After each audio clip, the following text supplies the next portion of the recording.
Fresh Mickey, ginisa. Paborito ni Habi para sa almusal.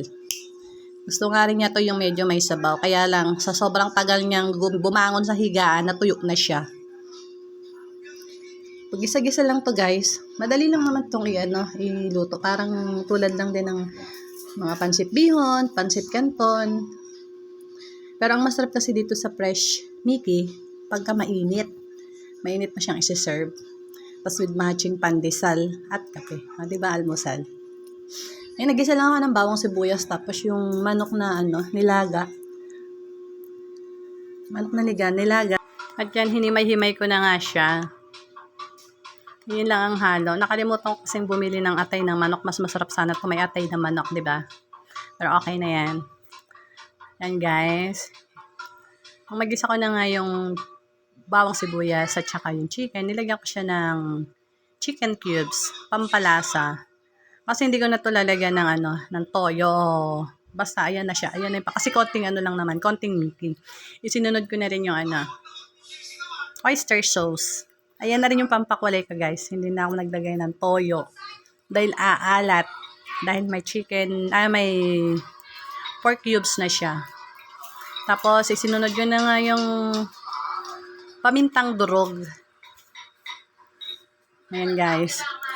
Ito nga, hindi ko na nga ilalagay muna yung gulay dito guys. 'Di ba? Tapos kung haluin, inano ko ng mga ilang segundo lang.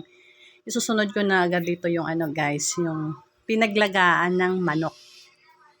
Hindi ko na muna inilagay yung gulay kasi kapirasong Mickey lang, half kilo lang naman yung ilalagay ko. Ayan. Chicken broth.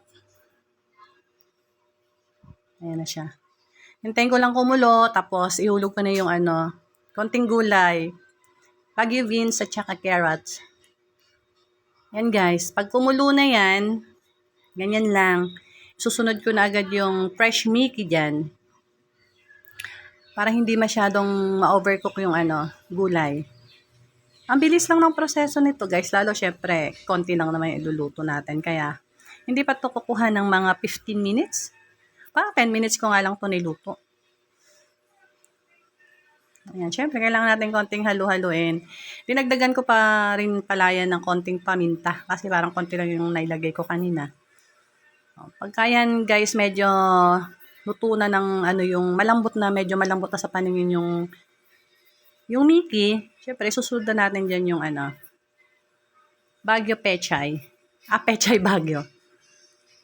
Ayan ang nilagay ko, imbis na repolyo. Kasi guys, nakakatuwa. Ang mura-mura ng Pechay Baguio ngayon sa palengke. Compare mo sa repolyo. Kaya ito na lang. Tsaka mayroon pa kasi ako nitong stock nung nakaraan pa nasa rep.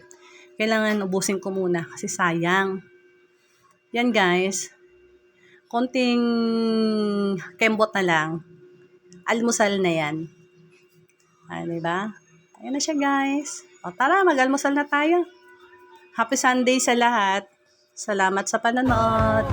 Follow for more. Thank you and God bless.